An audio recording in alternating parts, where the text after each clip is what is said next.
Let me mute you. I think we're about to go live.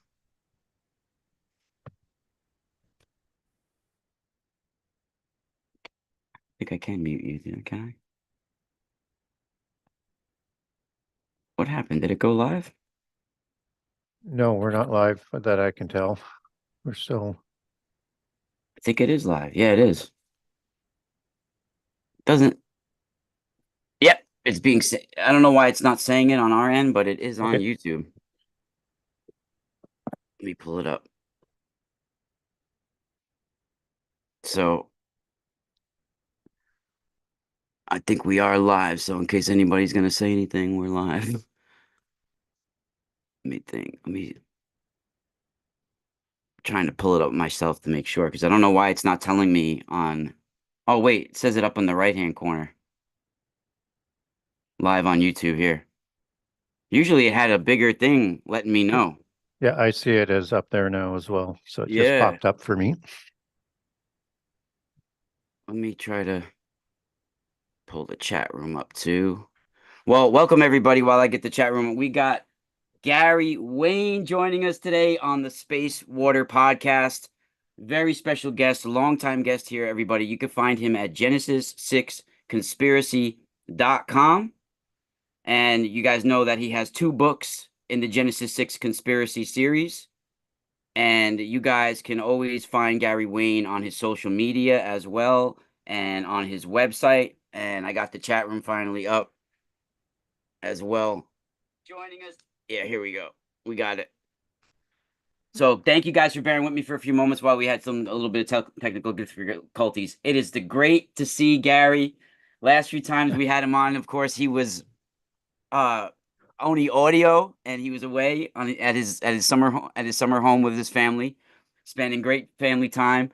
And Gary, everybody, if you're just finding out and you're new to my channel, buckle up because Gary Wayne is a treat. He's a Christian contrarian. He's a best-selling author, and he's spent most of his life researching ancient writings that connect to the Bible.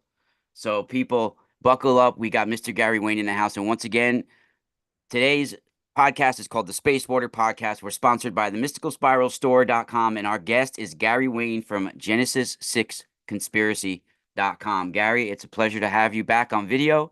Pleasure to have you back on the Space Water Podcast. How you doing, buddy?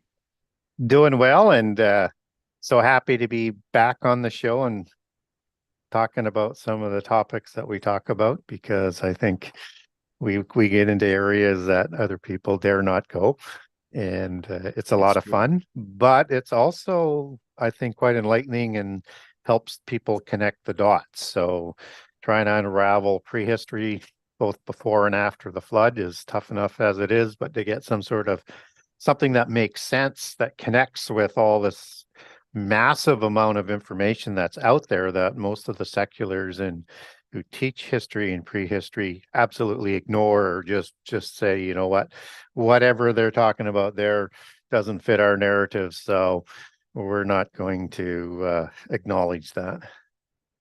Yeah. Well, Gary, I love the topic today. Love the topic today. It's always been fascinating to me my whole life. Biblical archaeology, archaeology that lines up to events and people and places in the Bible. And there's been also a lot of confusion about certain names with people. Were they specific characters that took on titles? Were there various people named these names? And I thought it would be nice to, and you also thought it would be cool to talk about Nimrod and some of the solar kings and how they're used in different names in certain writings, especially cuneiform tablets and names like Gilgamesh, names like the solar hero Isdubar, and also how it also relates to the kings of ancient Vedic, and there's famous battles of the 10 kings that we can even maybe discuss as well. So Absolutely. Yeah. so maybe we should get started with who Nimrod is, or Isdubar, or where do you think we should go first? Yeah, we can start there because whether or not you're Christian or non-Christian, Gilgamesh, Itzubar, and Nimrod, they're conflated, right? And are they the same character or are they different? And it's important to understand that, or as what I have sort of understood with digging deeper and deeper and deeper, that there is a relationship there, and maybe not quite as what we've been sort of taught, because it's so easy to look at the images that we get presented, whether it's on the internet or with historians of Gilgamesh, Idzubar, or Nimrod.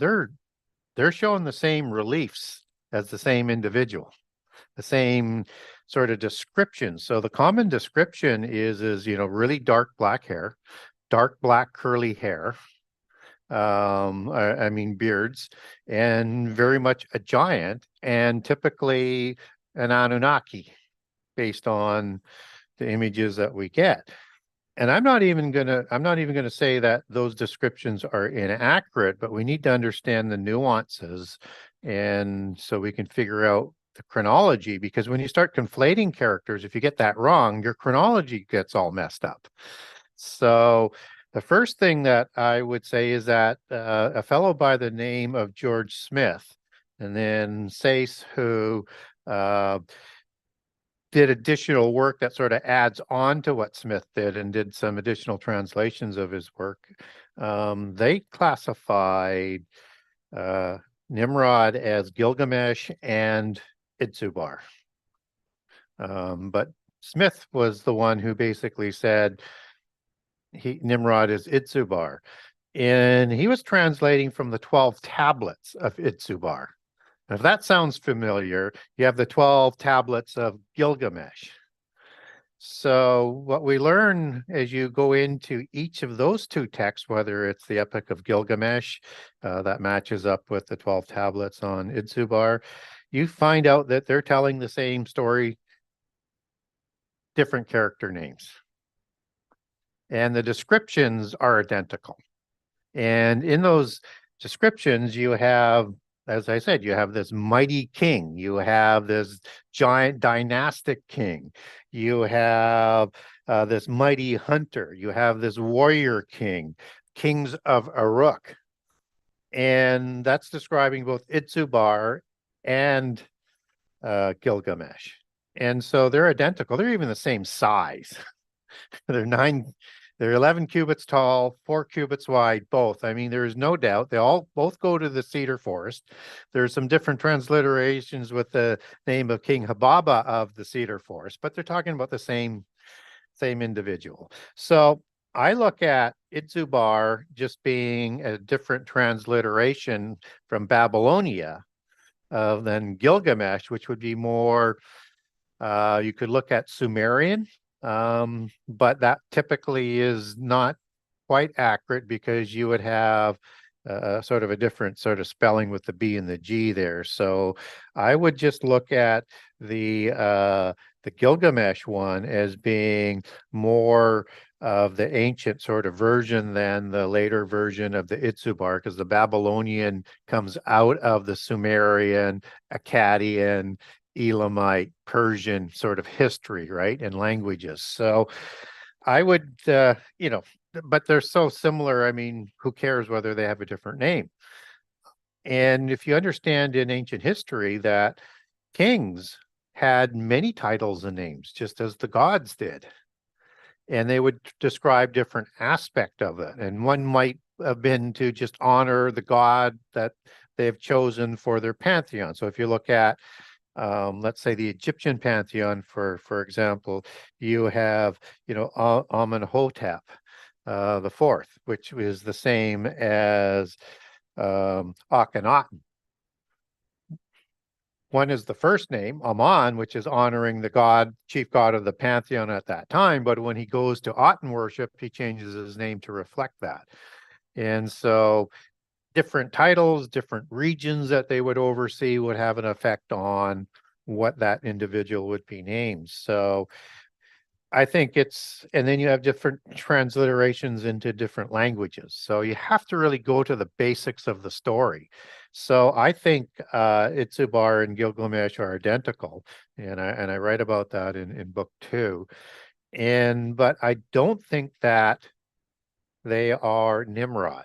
So in the Sumerian kings list, after the flood, you have Gilgamesh that's listed as 6th generation. Nimrod is 3rd generation. So Well, you know, that, Gary, just to point out for people too, and George Smith does say that Nimrod and Isdubar line up, but he also points out there are a lot of differences as well. yes, He does yes. he So points that out. and it's his speculation. And I think what happened was everybody just sort of took it as, well, that has to be the same. But Yeah, again, I'm one of those guys who gets into some of the details. And I'm saying, well, if that doesn't really line up, how is that possible? But Nimrod is king of Uruk, or Erech, as it's called in the Bible with an E. And one of the cities that he renovates, I think, because it's an antediluvian city. It's way older than the age after the flood. And that Itzubar and Gilgamesh are kings of Uruk. And this is the city where Anki takes stones, the mess stones, to put in Uruk, which is kind of important as it connects in with Gilgamesh as being the last syllable of his name, right? But that's a different rabbit hole. So they are kings of the same city, but 3 generations apart. So when I look at Nimrod, he was a mighty one, just as you have Itzubar and Gilgamesh described as a mighty one, that it was translated in the Septuagint from Gygus for giant. So that's another way you get into that connection and that transition of Nimrod into giant in that sort of intersection. And he was Gibborim, there's no doubt about that. And Gibbor is a mighty giant in the Ugaritic text, and there was actually a tribe of Gibborim in the Ugaritic text. So you can see how these connections start to be made. But from a biblical perspective, the chronology doesn't work, and that he's the son of Cush. So what probably happens with Nimrod is after he renovates and sets up his dynasty, he's intermarrying with the ancient aboriginals there after Babel. And those are going to be the Persians and the Elamites, which is Olam, the ancient people of the East. And the Persians means the people of the East. And by inference, they're the ancient Aryans, just as Achaemenid kings of the Persian Beast Empire took their genealogies back to the Aryans that were more associated with Greece and Anatolia and places like that. So from those same groups of people. And so Nimrod intermarried into the Elamites. And according to Smith, and I agree with this and other historians, is that the descendants of Shem named Elam accept the name of Olam as they intermarry with these aboriginals, and that there are 2 distinct peoples, one being the Indo-Aryans, one being the Semites, and they create these hybrids that become the Elamites. And it's the Elamites that Gilgamesh and Idzubar are defeating to set up their dynasty. Actually, they don't actually defeat. I think their father, Lugalbanda, defeats the Elamites.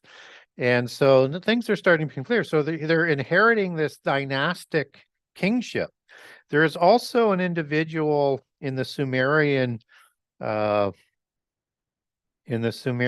texts called Enmerakar, which has and in book 1, I go through the various aspects of it. It has similar meanings to mighty warrior, things like that. It has the Nimrod name sort of classified in it. Nimrod is a foreign word. It's not a Hebrew word. So it's adopted into the language, probably from the Sumerian text. And so you have Enmerakar, who is 3rd generation, builds a similar tower at Eridu as the Babel Tower, and the story is essentially identical, only it's using Anki and Enlil for the polytheist pantheon, and it's a polytheist accounting of the Babel story that's recorded in the Bible. So I think Enmerakar, off that same king's list, who would be an ancestor of Gilgamesh or Itzubar of 3 generations, would be a better sort of fit, just as Nimrod would be the one establishing that dynastic set of kings in Uruk. And so I would say they're part of the same historical royal monastic, or not monastic, but dynastic empire and kings changing hands, maybe with different families, but of the same region, of the same descending kings, but of different generations. So that's why I would still separate them, because the details just fit better there. You don't, all the contradictions sort of go away. And what really sold me on the separation was the Sumerian account of Nimrod as En-Merakar, and the Akkadian version of the same as well. Gary, that is, I don't know if I'm the only one that can follow you and finds that so interesting, but yeah, so when we come to uh the work, there's a few things I was trying to remember to question you on. So the interesting title with the Nimrod is, of course, I like the Gibborim, right? Which I think in Genesis is also called Gabber, right? Gabor. Or Gibbor, right? Yep. So That, yeah, and Gabor is the singular. Gibborim is the plural, and Gibborah is the female plural.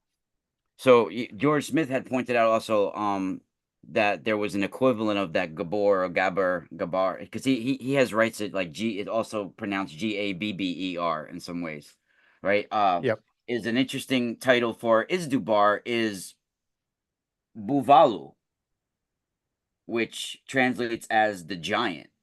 Yeah. And he equivalent that to the Gabber that's given to Genesis and or Well, Nimrod. yeah, and in Genesis 6:4, Mighty One is Gibborim or Gibor, describing the Nephilim, which were giants. And of course, Gilgamesh and Itzibor were 19 feet tall and 7 feet wide.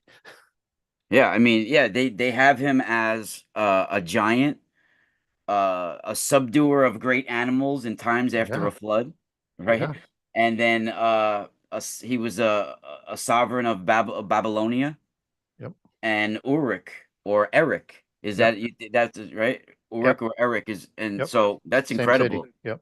Yeah. So the overlap is absolutely sort of identical in that, and when you look at Gilgamesh's names, uh, that name Gilga is the first syllable of Gilgamesh, um, is derived in the Semitic language. You get that as meaning a stone or a wheel.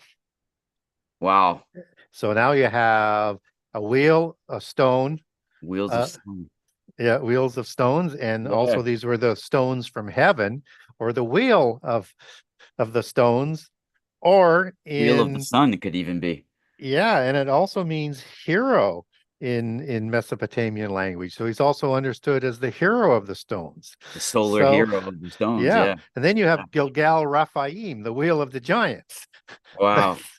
Right? That's at the foot of Mount Hermon, and all of the wheel sites and the importance of the wheel to the Indo-Aryan religions in the sun-worshipping bull cult, just as Itzubar and Gilgamesh were called bulls as well. Um, and even in one of the Gilgamesh titles, the gods were called bulls as well, and they are called, and the same in the Ugaritic texts where the Yeah. gods are called bulls, and the Detanu or the Raphaim, the tribes of Detanu or the Titans, D and T is interchangeable in the languages. So uh, take off the U, although you see the Anu parent god there from before the flood in the end, but that would be, you could take that as Titan in your transliteration of it, as in Titan, as in a Titan of the earth out of Greek mythology, or it could be two D's as the Dan, just as that shows up in the Bible, or it could be Detanu, and just as the Tuatha Danu is embedded Yeah. in the core of that word as well. So the bulls of heaven are also understood as the bulls of Bashan, which is from the Mount Hermon region. Yeah. And the Ugaritic texts are located at Mount Saphon, which is Mount Hermon, and the cedar forest in the Epic of Gilgamesh and Idzubar is at Mount Hermon as well. So And Bashan is also called the city of Ashtoreth, right? The womb of Ashtoreth. yeah, because Ashtaroth is a city there, as is Edrei, and that's the city of Ashtaroth is the city of two horns. The two horn when in the horns encapsulate Yeah. the sun disk, Yeah. right? Yep. It's interesting too, that shape where it's sort of like the horns holding the sun, Yep, right? It's I even have it in the tablet up yep, there, the papyrus. It's also in the shape of like a bell. hmm If you look at the way the horns yep, are, yep, the way the horns are holding the sun.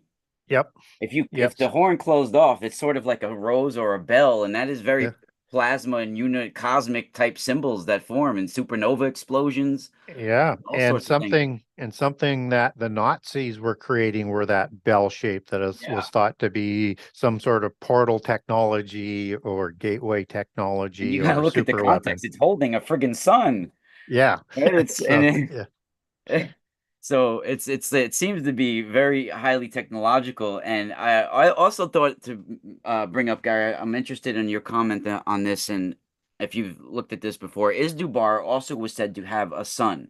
Now, the chronology of the canon of Beressus, hmm this is from biblical archaeology. Is-Dubar has a son, and it's actually has inscriptions that bear a Semitic name, Za-I-Du, that means the hunter, yeah, yeah. And so you also have a king that's named Ziusudra. or Zaidu, I Yeah, guess you can say yeah. it.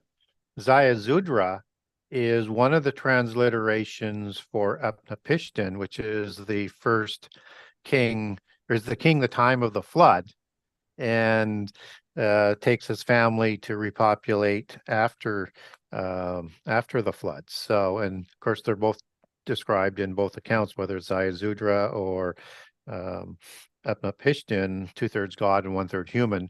And Utnapishtim would be the name that would be used in the Epic of Gilgamesh, but other transliterations from the Mesopotamia region has as the other translations. And that Zudra is a common sort of name that Yeah. crosses over different civilizations as well. And for people out there just joining us, we got Gary Wayne from Genesis6Conspiracy.com. Yeah, We're talking about yeah, the Solar Kings yeah. and some Now, of the, now, just here's something that might just blow you away on that Zaya Zudra is that XI is the same as the Shah dynasty and the Xi name for the current president of China, who is a wow, descendant out of the dragon creator gods dynastic line of emperors. that's interesting. And for people out there listening that don't, some of the names that we bring up, like George Smith, these were the guys that first procured the tablets and were on site when these archaeology discoveries were made. Yeah. So these were the first people that first made the first translations, you know, Yeah, uh, very important.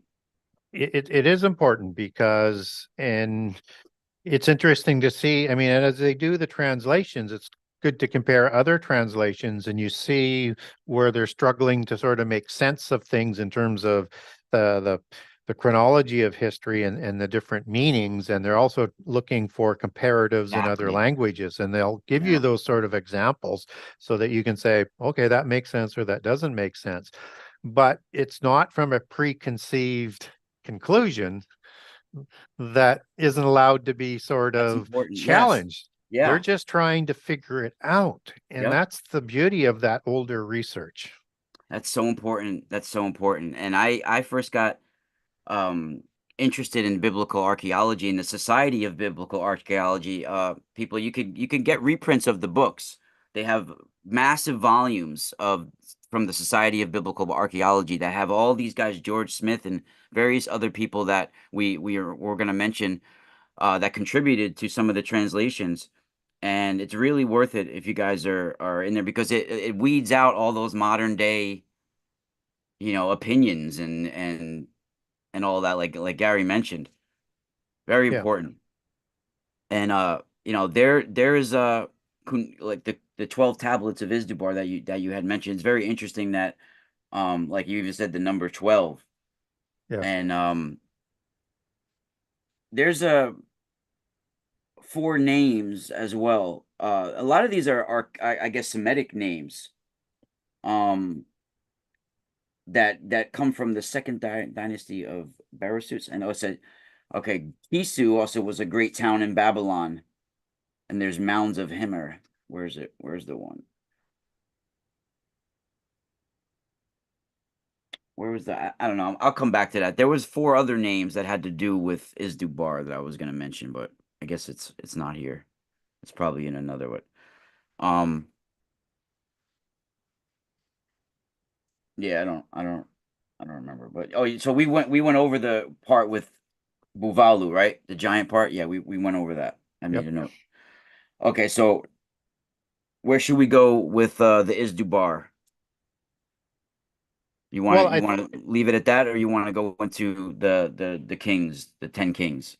I would before we get into the 10 kings, I think we should talk a little bit more about the Persians Okay. and Yeah. how they connect into the Indus Valley. And so, And it's confusing, I think, sometimes because sometimes they're actual kings, and sometimes they're like legends yeah. of like, because there's Isdubar solar hero legends and mythologies that seems to be different than some of the actual king that existed. Maybe, who knows? It's like it seems to be adopted from other Well, yeah. cultures, One of the things that makes it difficult at times is that you have names that are passed down or titles that are passed down that are patronymic. So they inherit that title and they inherit the mythos that goes with it and they inherit the name. Yeah. Yeah. That's, and that's what makes it really sort of difficult. And we even get that sort of biblically, that we see that amongst the giants. And so one classic example would be um, two classic examples, just so that people know that I'm just not taking one sort of a coincidence and sort of out of context. So you have the three Anakim kings that are in Hebron or Kiriath Arba. Arba is the patriarch for the Anakim giants biblically.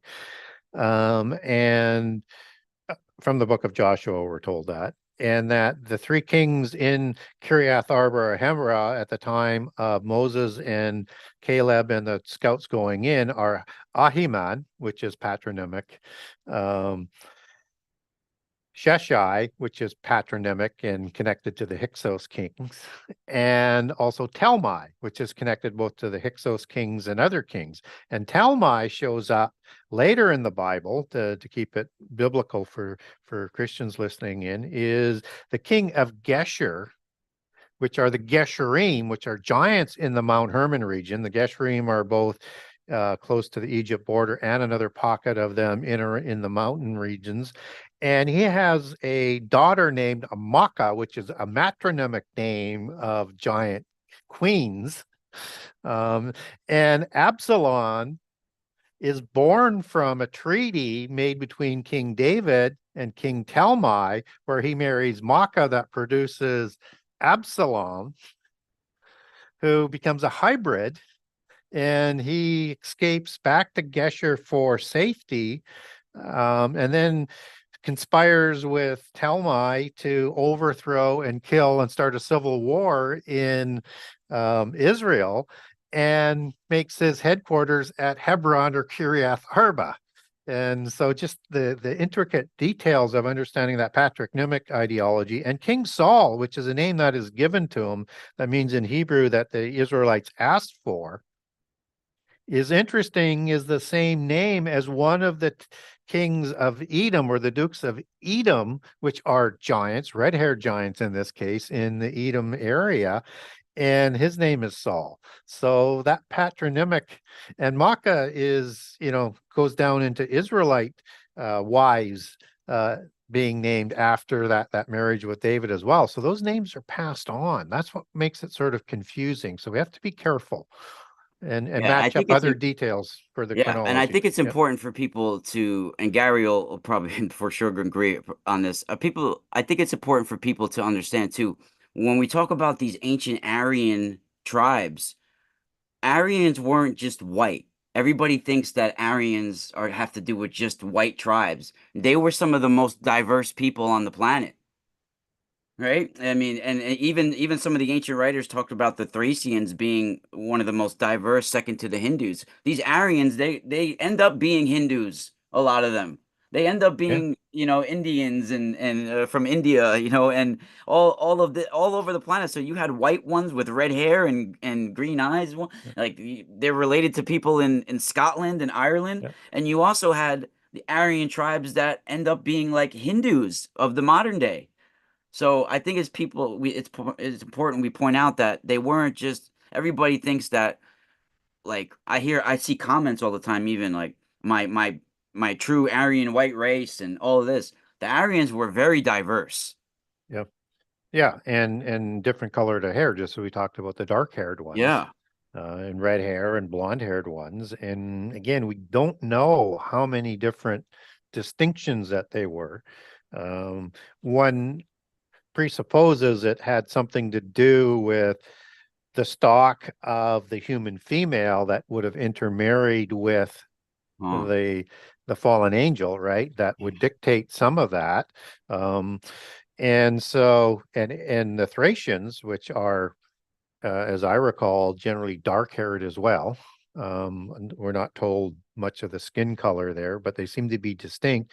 But the god that creates the Thracians is Ares out of the Greek pantheon, or Mars out of the Roman pantheon. And it's Ares who is the father of Romulus and Remus as well. And of course, Ares would have a counterpart, whether or not it's post-Diluvian or antediluvian, or Gal would be the post-Diluvian equivalent out of Sumeria. So again, we have to sort of understand that there's direct connections, and you've got a matronymic bloodline and a patronymic bloodline that affects the looks. Yeah. Yeah. Yeah. Isn't it crazy since the 1870s when a lot of these discoveries were made, how intense, even in pop culture, Anunnaki and all this stuff has taken on? I Yeah, mean, it's really, there's a reason why it was rediscovered. I mean, yeah, that if you and guys and don't see this and energy is reawakening. and here's the a beautiful connection to not only the Indo-Aryans but the Persians and Yeah, let's get into the Persians, actually. yeah, I love this topic. the Anunnaki when they're depicted with a human head versus a bird head is dark-haired and long black beards, and that's curly. And so we see those depictions in Mesopotamia where it's the same scene around the sort of technology or tree.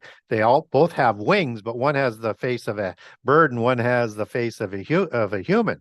That's a cherubim watcher, one of each of those faces. So they're just taking one face when they take a physical form. So the dark-haired Aryans seem to be more equated with cherubim watchers versus the red hair or the blonde hair ones, which would be more akin to the seraphim serpent-faced watchers. Um, and I think that's one of the distinctions. And at least from the post-Diluvian aspect, is that Gilgamesh um, is much taller than the giants recorded in the Bible, like King Og. And Og has a connection to the Hyksos of the dark-haired interconnection, but he was Rephaim, so he would have been red-haired. But there's this title, and Og means king in several of the translations of that word for Og, and so he was the king of the Rephaim. But you have different sizes there because he is no taller than 15 feet tall based on his bed size. of 9 cubits long, which would be on a royal cubit, 15 to 16 feet tall, or 15 and a half to 16 feet tall. So they're different sizes to the giants as well. And it seems to have that connection to that distinction as to their different looks, and obviously who were the original matriarch and patriarch. Yeah, and so it's so interesting to me how it all connects back to the ancient Vedics and Sanskrit and those ancient Aryan lines, especially with the Persians, how it's just Yep. sound shifts from Asura with the Ahura Mazda and Yep. all of this. And what's interesting too is if you look in the Persian Avesta, which is their holy writings, their scriptures, they have uh Vedic gods like Varuna and all of this right in there, and the Devas, they're fighting the Devas right in the Asuras, right? And they Zoroastrianism comes right out of, the Vedic Sanskrit. For people that don't realize that these lines, they come right out of it. Me and Gary have been talking about this for a long time. And there's an interesting bloodline I wanted to show Gary that lines down to the five families of Vedic, where actually we get the word Anunnaki from, in my opinion. One of the families were the Anu. So let me pull this up. There we go. So not this one, right here. Yep. And Anu is the parent god of the Sumerian pantheon, So this and is An means heaven in Sumerian. yeah, yeah, and yeah, Anu or An, yeah, yep.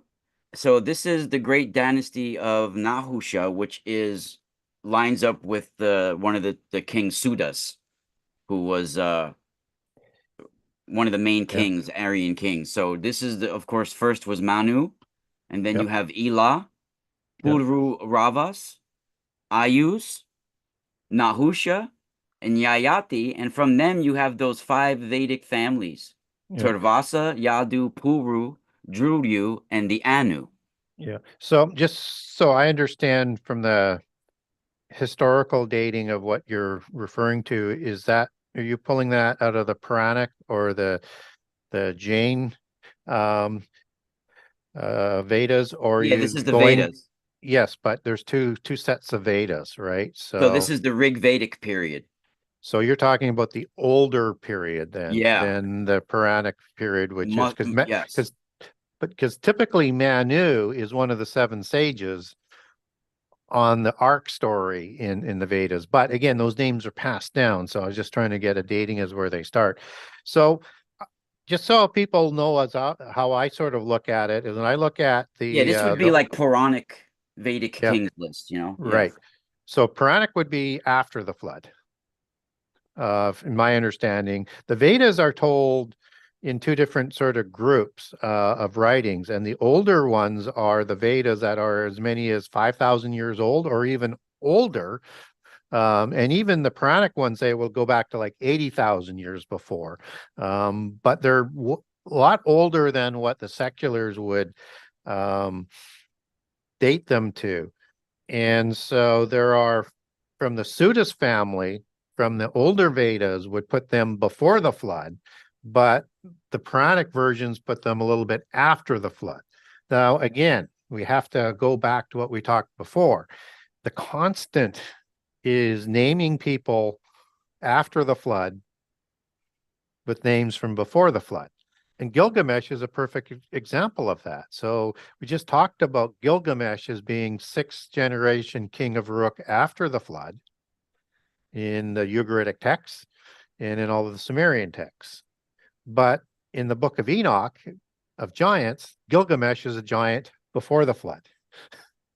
So that's why we have to be sort of careful with it. And the pseudos from the Vedas, as I understand it, is a king, and he won a war that over 10 Western tribes of giants.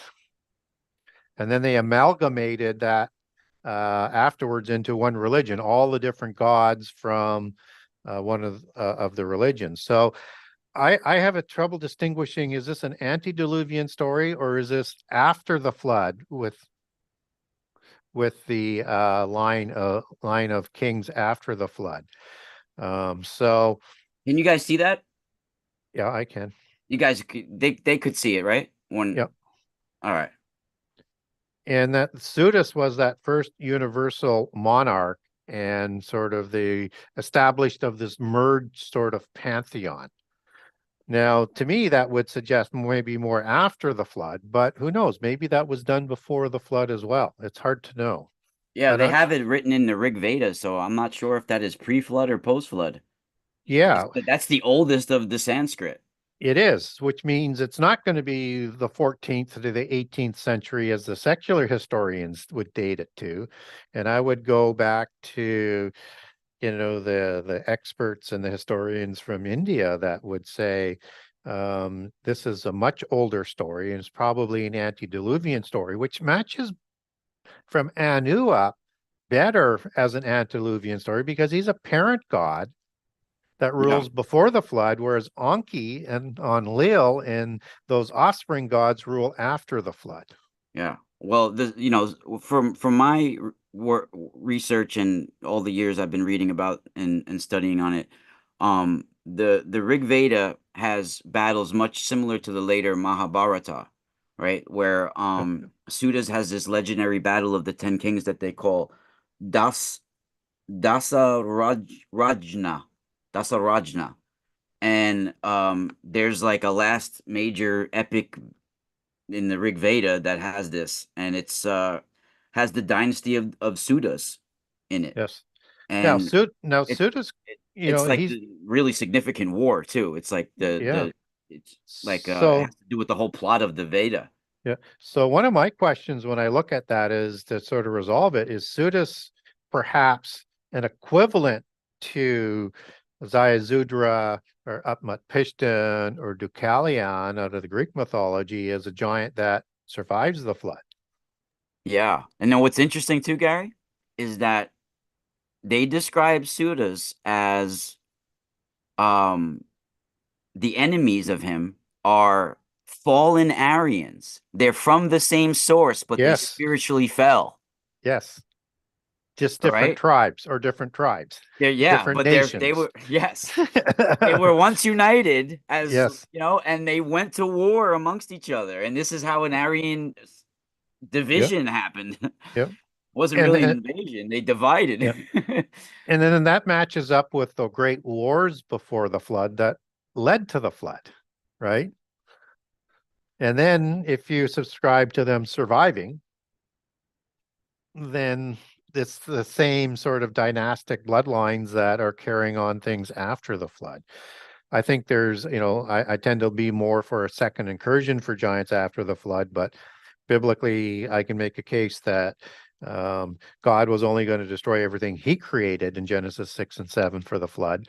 And so he didn't create the giants. So somehow, some way, giants could also survive based on that understanding, Yeah. either in the earth, off the earth, on an ark, somehow, some way, Huh. in stasis with the help of their fallen angels. Now, what's So interesting is the 666 number also appears with this pseudos. Um, yeah, so which is um, which is also interesting you because found that as well? well, because if you sort of subscribe to, and both polytheism and monotheism talks about monotheism in Ecclesiastics 1, nothing is new under the sun, what was will be again. Mm, So one of my premises, my speculation is that the angelic technology was so advanced and they provided it to their divine representatives, the giants on the earth, and was housed in the religions and the mystery schools, that they had the ability to destroy the world by fire. And to prevent that, and that's through the war, and Azazel is the one who taught all the arts and the crafts of the war in the book of Enoch. If they had that angelic technology and could have destroyed the earth by fire, it was prevented, and the flood was brought on, or permitted to come on, because that destruction is reserved for the age of Aquarius and or the end of time in the biblical accounting, as 2 Peter 3 talks about. That's reserved, that destruction by fire, even though it was in the beginning, which would have been far before the flood, and the world in 2 Peter 3 wasn't destroyed completely. It was just the land animals. So the planet didn't die, as 2 Peter 3 talks about. It didn't perish, only because all the sea animals survived and everybody on the ark survived. And so when we start to look at that understanding of that technology, is that there was an antichrist figure.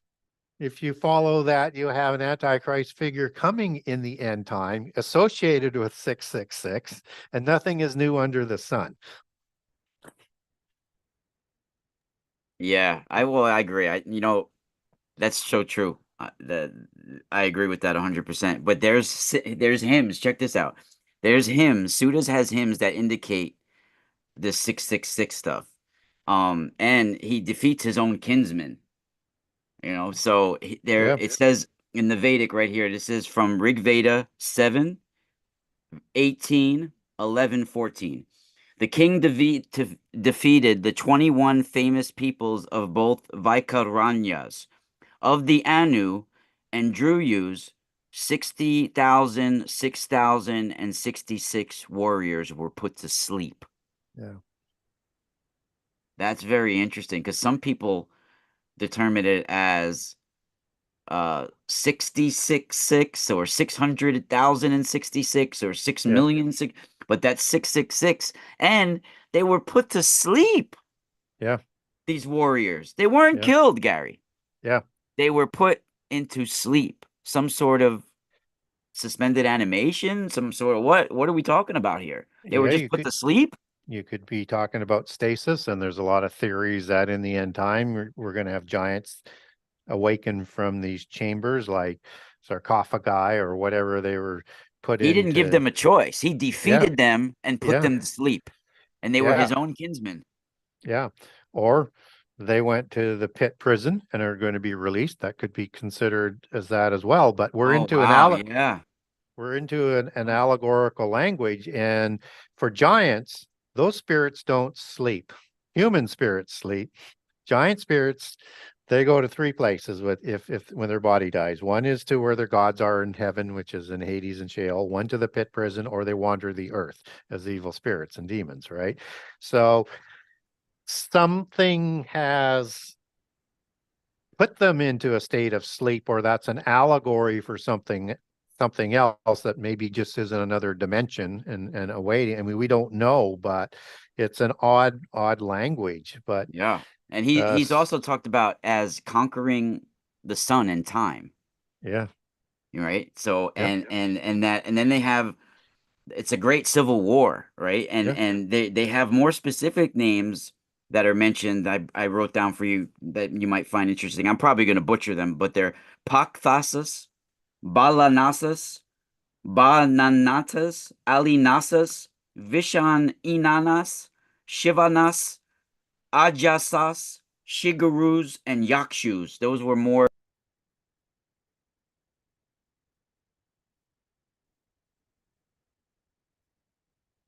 Those were some more of the specific names of the families that went to battle in that civil. What? Your All mute right. is Yeah. kicking in and out. Yeah. Yeah. So those were specific. Someone didn't want me to say those names. So, Yeah. those were specific names that went to battle during that civil war. Yeah. So I think I think what's going on with that history, as I say, I think this is talking about this conversion to a universal religion and antichrist figure before the flood, and then descendants or some of these giants survive, or and or are green a second incursion that's picking up the history of this as taught by the offspring gods that carry on that tradition. And in that war, after he defeats all of the tribes that he defeats, Sudas, he creates one universal religion that's a covenant. and they merge all the different names of the gods and things, and that's in the last hymn of the Vedas.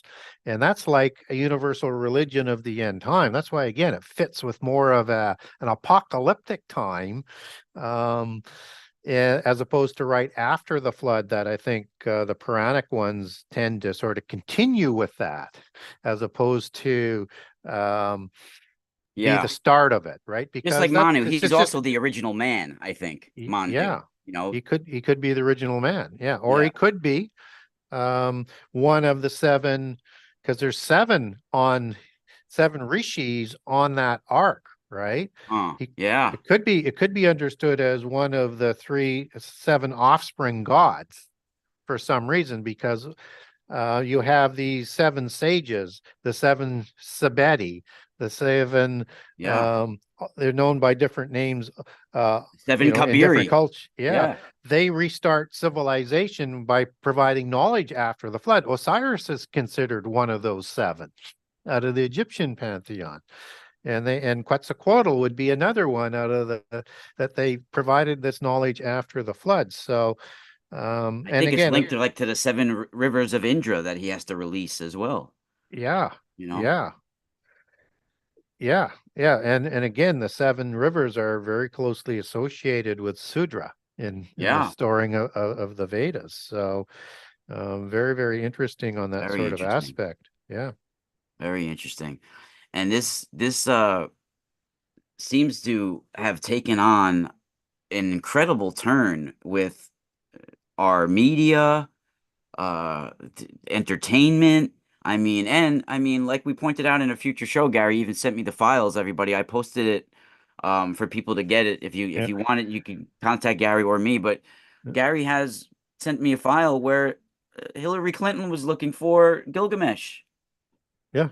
For the tomb of the Gilgamesh, or sleeping. So the sarcophagus. they Yes. have they Yeah. might have Yeah. sleeping giants in their possession. Yeah. So these sarcophaguses, they were either able to help repair the body, or they're a stasis chamber, or both. I mean, we don't know, but yeah, it's crazy that she wanted the detail on it, or maybe they've got the DNA from Gilgamesh that they're going to be possibly trying to recreate back through backwards engineering giants. So It's in this your is, Fruit Loops right now. yeah, yeah, exactly. Yeah, this type of knowledge doesn't just raise the curiosity of researchers like ourselves, but it's held in very, very high esteem at the adept level of the secret societies and the polytheist religions.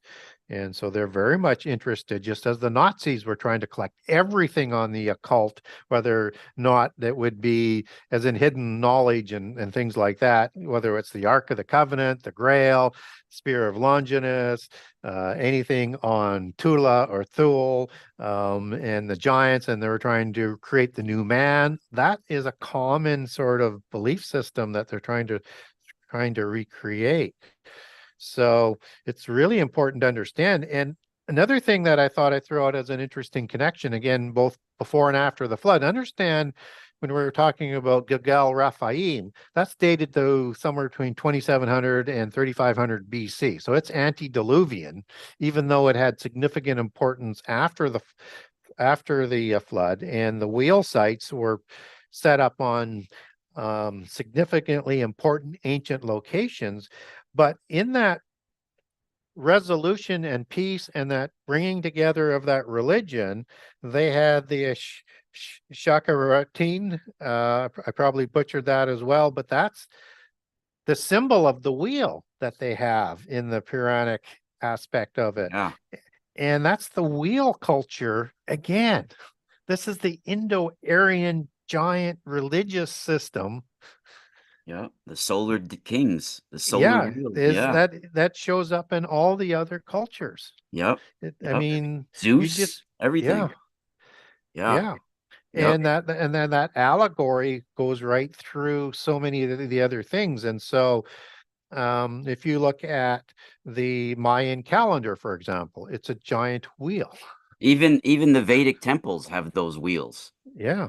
Like they're like, moving temples. What's interesting too with the with Sudas, the battle is very intense when you get into it. Like he's pressed in by kings, and Yep. then there's this great contest was basically not accomplished by a large army of Sudas, but through the help of priests.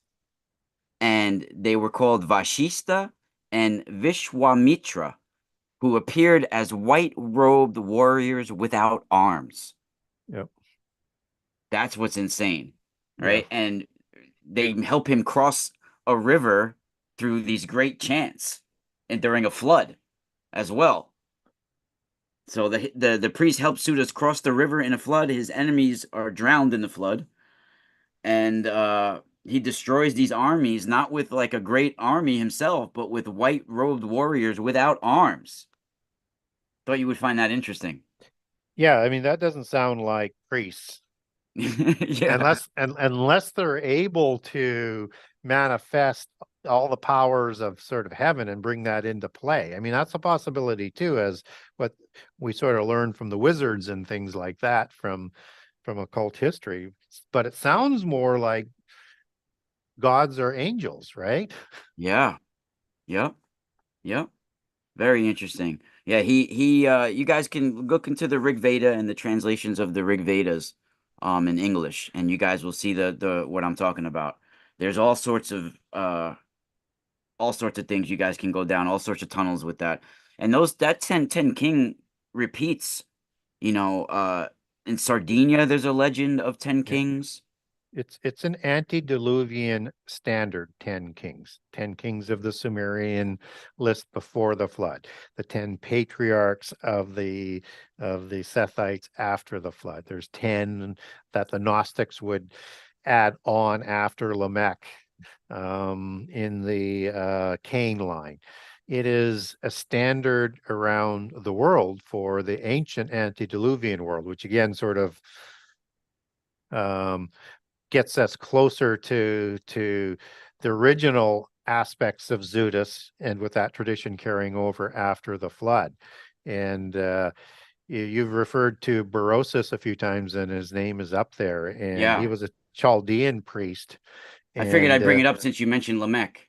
yeah, and he actually had access to the ancient tablets that he wrote down the history for the Greeks. They commissioned him to do it after they conquered them so that that history wouldn't be lost, sort of similar to what Manetho did with Egypt. And so he had the most ancient of the stone tablets to write his history from. And it's important to understand his view of history. And you see so many more interconnections between the civilizations after that. And so, yeah, it's interesting that they have um, a Lamech as as you've got up there, and a Noah. So you have Isaiah uh, uh, Sisythrus there, or Sizuthrus, which I think is the same transliteration that we would use Isaiah Zudra. Lustra, yeah. Yeah. I knew you would like Uh, this. yeah, and that's understood to be the equivalent of Noah in the Bible. I might not get there. I would suggest that Noah's not classified as a giant, but the Gnostics would classify him as a giant. I Sure. think there's two separate um, flood stories going on, and you have a survival of giants on the ark, as in the Epic of Gilgamesh describes, or Deucalion, who's the son of Prometheus, which is a god, and his wife Pyrrha are also on Ark and classified as the Greek Noah. I think those are giant survival accounts on Arks about the same event, because the macro story is similar, but the details are quite a bit different. And so I think, but again, from if you're Berosus and you're looking at a wide variety of history that he has access to, he's just making some of those connections, right? And but you've got that name that's to me a definite transliteration of Zayazudra, I thought because so you as can well. you can do S or Z as a very similar sound, and then you have the T which, as I talked about earlier, can Yeah. be pronounced as a D, Yep. right? So that's when I saw that, I'm going, oh, that's just the same as a different. I Um, agree.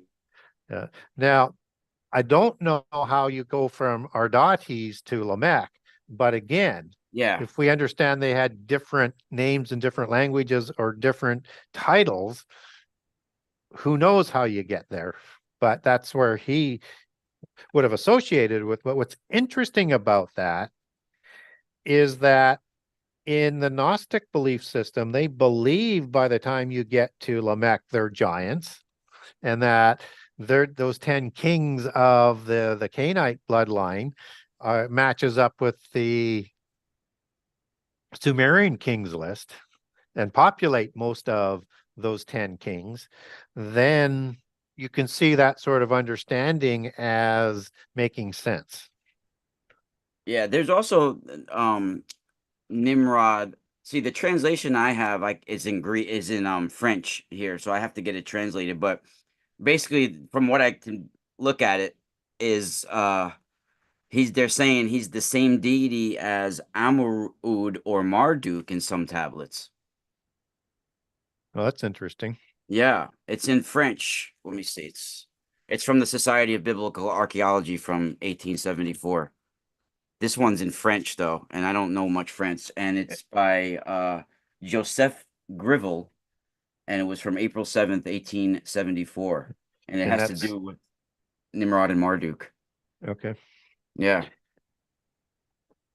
I thought that's interesting to look into as And well. and that's what he said. Our what the name was, our Ardrades, as you was that the one that he's saying is the same as Marduk?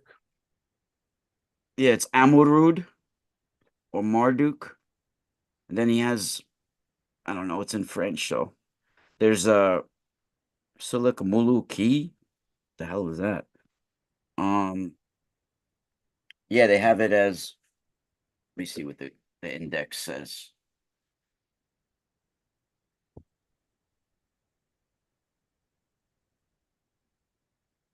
Yeah, the same as the deity. They have Nimrod the same as the deity Amarud or Marduk.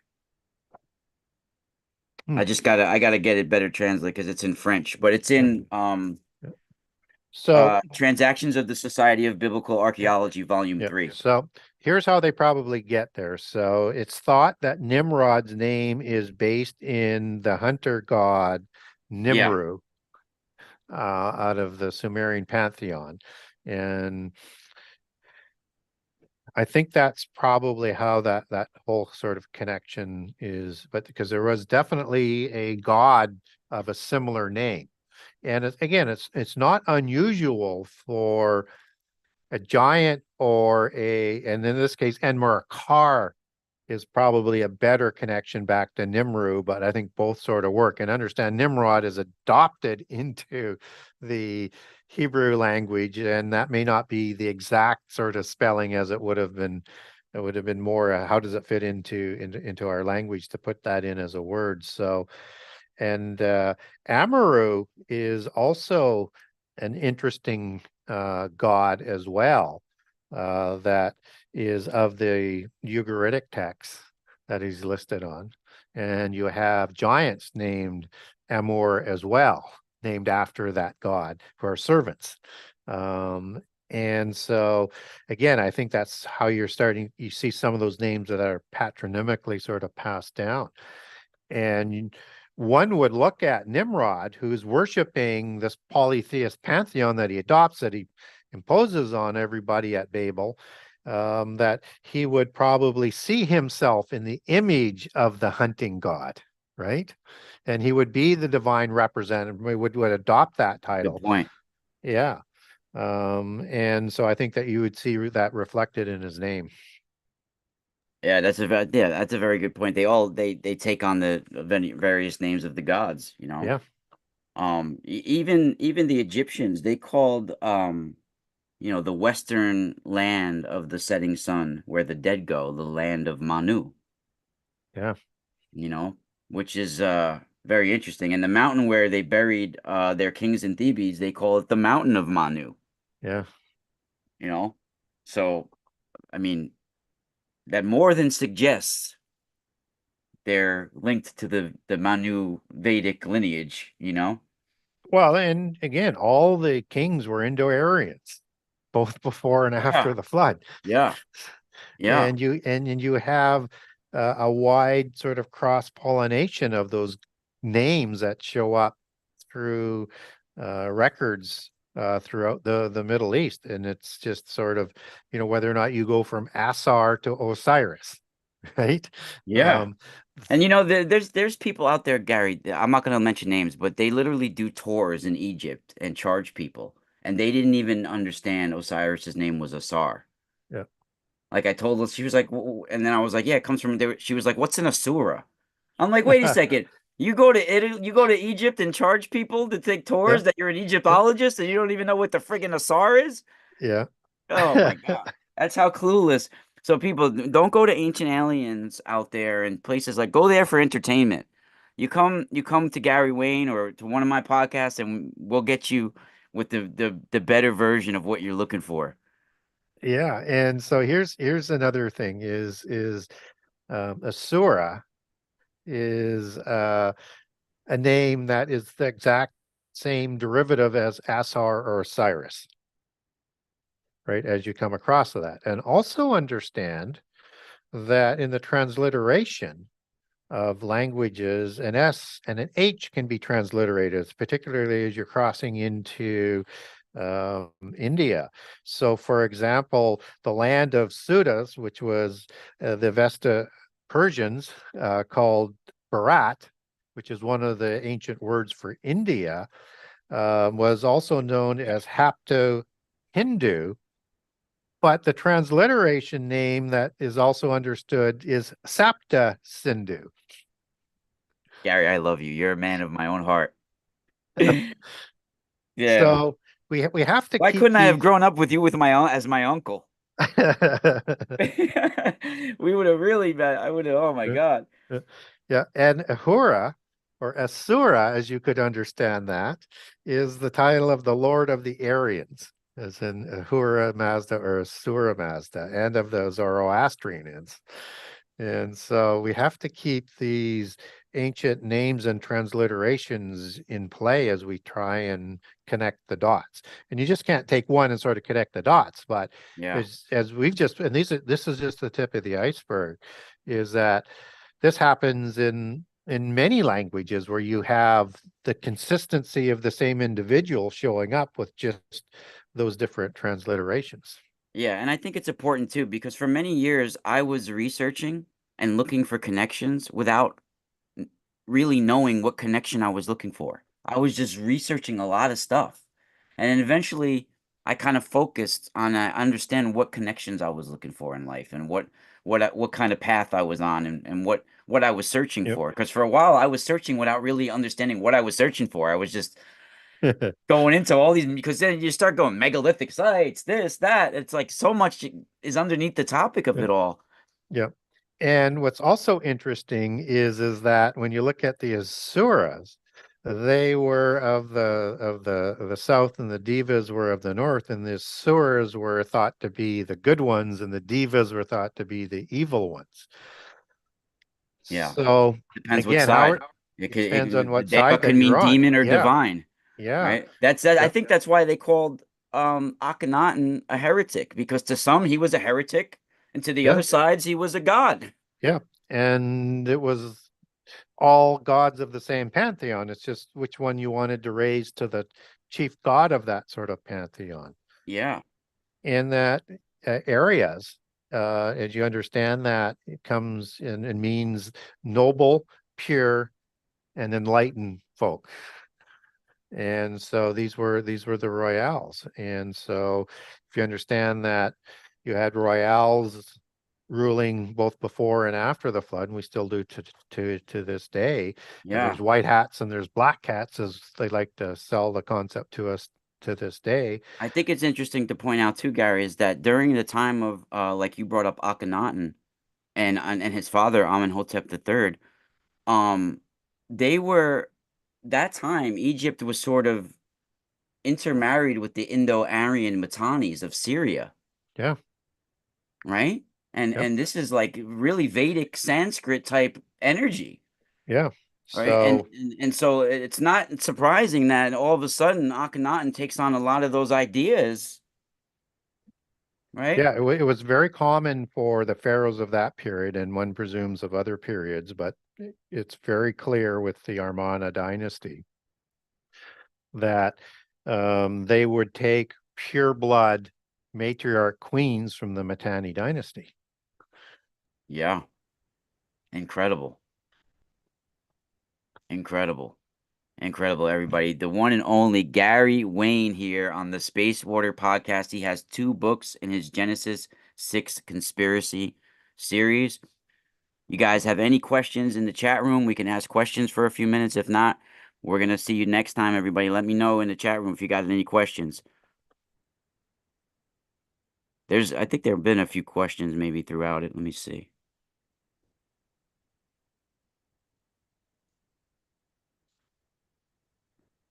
Oh, you know what? We were talking about the Fruit Loops because I mentioned fruit. In Canada, you are up in Canada. We also have my friend Don in the chat room. He's from Alberta. Yeah, In Canada, they send you guys Fruit Loops that don't have Ren 40, don't have all those dyes in them. yeah, But in America, they send us the Red 41 and yeah, all that because America seems to want all shiny stuff and they don't care if it hurts you. They yeah, they want the bright colors.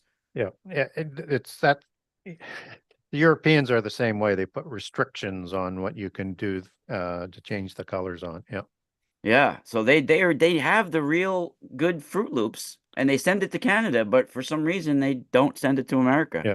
So now here's something we were talking about the Mitanni and we were talking about the Egyptians and understand the Hyksos. They were kings over Egypt for a while that they usurped the pharaoh. Yeah. How do you feel about the Hyksos also being maybe one of the Thracian tribes and the Perugians? Yeah, they're dark haired as well. Yeah. Um, and there's a very close association with those groups. Let's put it that way. Yeah, I think they're part of a kin sort of bloodline. Yeah. And they all had sort of a kin relationship with the Pan or the Horn gods as well. And that would follow through to the Etruscans. So I'd classify them Yeah. similarly. And the And Pyrgians. yeah, Yeah. so I might maybe look at Hyksos as having maybe the same type of sort of bloodline, but they seem to be listed as distinct but looking the same because they had dark haired as well and dark beards, and again from that sort of Syrian sort of region as well. What's interesting about the Hyksos and the Mitanni, again, as they connected into Egypt as pharaohs and or supplying wives, they worshiped Indra and the dragon slayer. I So kid you not, incredible. this is absolutely true. And the dragon slayer rode a chariot in heaven.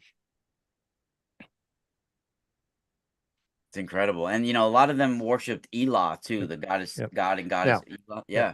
So I when they read say that. Indra is a dragon slayer, Indra is the one who kills Verta, which is the equivalent of Leviathan or Lotan or Yeah. Tiamat Tiamat and all Marduk. around the world. Yeah. Yeah. Yep.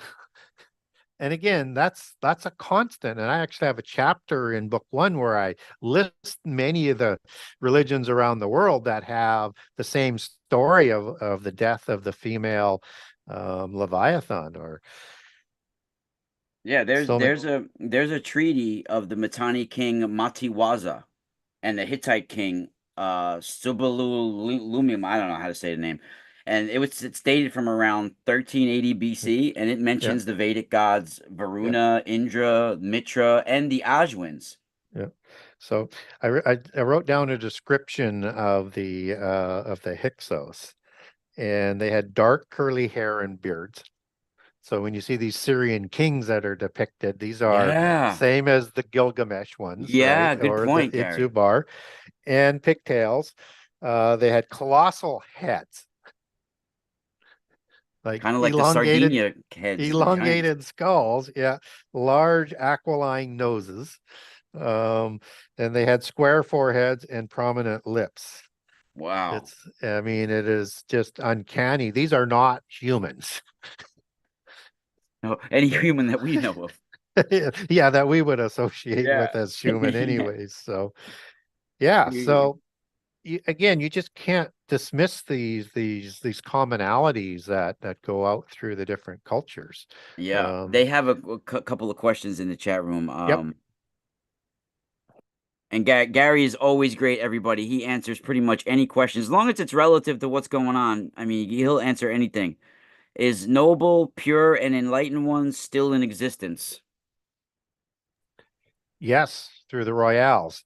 And the royales keep their genealogies um, back to their patriarchs and matriarchs of a specific bloodline or gens. So, for example, Zeus created the Cretazens, and Hercules is part of that through intermarriage with Alcmene to produce Hercules, who produces the Herculides royal bloodline. Are the Gyges kings that are in Assyria, in Anatolia or Asia Minor, and into Greece. And so we need to understand that they keep these genealogies back to a specific giant and to a specific, as I'll use this tongue in cheek, and I'm Christian, so I find it humorous, anyways, to the celestial mafia godfather or the fallen angel or the god, and how pure that bloodline is, or how well it's been ennobled by another pure line through an intermarriage is in place today. So let us give you one more example on that. So King Charles III, who's from the Hanover dynasty, they changed their name to Windsors in World War I. They're the German dynasty of the Kaisers. And King Charles is on record for taking his bloodline back to um, Vlad the Impaler, the character that Dracula is based Now it's on. Dracula. Yeah. Now evolved into freaking Yeah, Dracula. who was a noble Celt, a noble uh, Scythian, noble Indo-Aryan, red hair in this case, hazel eyes, pale skin, educated at the Mystery School of Solomon in Vienna. And he, in this bloodline, we're now talking about Vlad, takes their bloodlines back to a tribe called the Agrathi, which is a tribe that is spawned by Hercules. Um, and there's another scioning in through a name that starts with M. I think it's the Mustasteos, that goes back to another fallen angel than Zeus. This one would be Tamiel as it comes down through their genealogies, which we would understand as Kez, Kezadiel in the book of Enoch, or Kezadiel, as some of the translations come out, if I remember that correctly. And so they have these genealogies in place that take them all the way back to these different tribes. And this one is as I say, it's an ennobled bloodline because you've got two different celestial mafia godfathers there. And this You got is to make a who, T-shirt with that, Gary. You got to make Celestial Mafia Godfathers. and this is who King Charles, who rules England, takes his royale, kings of God, divine right to rule from the council of the gods back to.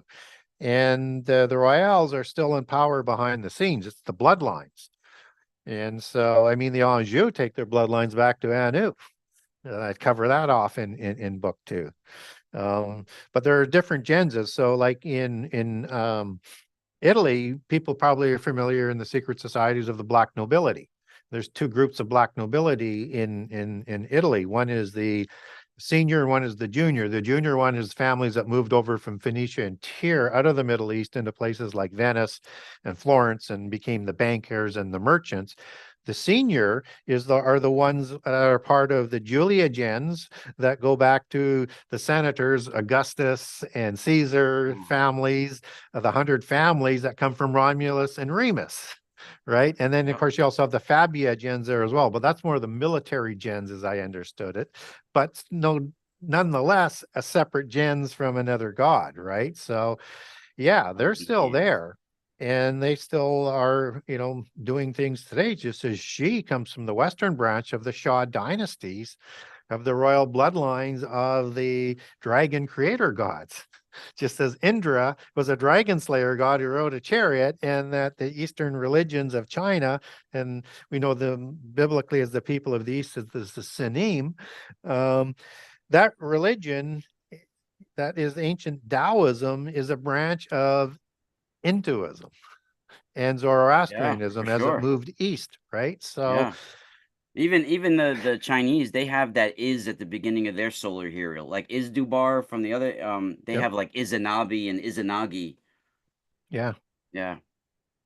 Well, one more question. Well, Does and Gary and Ishi in Hebrew means a champion or a warrior, is she oh yeah, is she? like Ishi Benob, for example, Yeah. as a giant in the Bible. So does Gary think that the Antichrist will be Nimrod reincarnated? Well, a lot of people think that. Um, and he certainly became gibbering, a mighty one, somehow, some way, probably through the knowledge or technology. So, and he certainly was an Antichrist archetype holding sway over all of humanity at Babel and introducing the Babylon religion at that time. And so he's an archetype for the Antichrist for sure, and the religion that will precede 72 him coming to languages, right? power. Yeah. Um, so it's a possibility that, um, even though he has a human father, that his spirit may have been sent to the pit prison, and he would come out of the pit prison before the midpoint of the last 7 years and become a somehow more of a symbiotic relationship, just as adepts have more of a symbiotic relationship with demons, that they can bring them in and say they can control them, whether or not they can or not. I'll leave that for them to decide. I don't know. But it's different than an avatar-avatara relationship, or like Vishnu and Shiva, who were an avatar of avataras. So like, with the new Buddha, or Buddha was the avatar of Vishnu, for example. So what we do know is that Antichrist will be called the son of perdition, which is associated with the destroyer. Um, Apollyon, as you take those words back to Greece, and Shiva is an avatar as well as a destroyer god. So, but Satan also gets his power directly from the dragon, or Satan, and a dragon in this case could also mean a seraphim angel, just as Azazel was, but he was the destroyer of the ancient world. So you could have Nimrod as part of it. But I do think there's an avatar relationship, and there could be a demonic relationship too, because when we look at Daniel 2:43 prophetically, where these 10 kings from the beast empires are going to mix their seed with humankind. There's two different Jeez. races that are being talked about here. Um, that you could also understood that as being a possession, as you take that back to the Hebrew meaning as one of the words, but it's that their seed is going to be mixed, which suggests would be more physical. So I leave that open as a possibility when I start to connect that, with Antichrist, and when he decides, that the time is coming for the last battle, he is going to shoot out of his mouth or speak to command demons to gather the armies, to the site of Mount Hermon for the last battle, for Armageddon. And demons come out of the false prophet, Satan, and Antichrist to gather them. They'll do great miracles to gather them. Now, you could translate that as well, and equally, is that he commands the demons, right? And also, you have this image that's the image of the beast, which is a talking idol, which is a teraphim, which is operated by demons. So if this is an image of the beast of demons, it could be operating in there as well with additional demons. He could have power from both um, demons and fallen angels. The difficulty though with Nimrod is that human nature, and is that one line where it says became Chalal, where the vow changes and through sexual rituals and other things, does the technology or the religion or his association with giants and fallen angels change him into a full-blown Nephilim or Rephaim? We don't know. But if that's the case, he could be if he comes up out of the abyss. And a lot of people make that case. It's just, Yeah, it does seem to be he takes on a change, or yeah, he talked about it in a different way afterwards. he is. You Yeah, know, now he's a mighty hunter, and like and now he's like the Nephilim. Like, yeah. He's yeah, described as such. Yeah. yeah, yeah. Well, thank you everybody so much. It's a pleasure. We want to all thank you and support Gary Wayne for always spending his time with us. It's really important that you guys always thank Gary for spending his time and taking time from his, real busy schedule to spend time with us here. He doesn't ask anything in return, also just that you have an open mind. And he also, if you guys want to contact him, he'll also send you guys paperwork and different things that he has, files, all sorts of things. So guys, don't forget, pick up Genesis 6 Conspiracy books 1 and 2. You can find them at genesis6conspiracy.com or wherever you buy books. Today's podcast is sponsored by the Mystical Spiral Store.com. Thank you, Gary. I really appreciate you coming Yep. on. I can't wait to have you on again. Appreciate that. And for people who are more into the Audible editions, understand now that book one is out on Audible, on distributed and produced by Amazon ACX. So it's on Amazon Audible now and through iTunes. And hopefully, and the prayers go out to Mel Jackson, who did the narration of book one. And I've got him doing the narration of book two, but he has flatlined 3 times, had an out of body experience, and is recovering. Wow. As so we're hoping that he gets healthy soon, and that we Send can out get book prayers, two everybody. on the audio market before Christmas. Thank you, Gary. I'm going to send out some prayers and I'll talk to you soon. I hope you have a happy and safe weekend, and everybody out there have a happy and safe weekend. Thank you all for participating in the chat. Gary, we had 33 in the chat for most of the time. The number 33. Now Crazy. there's 34. Yeah. All right. Thank you, everybody. Once again, this is the Space Water Podcast with the one and only Gary Wayne.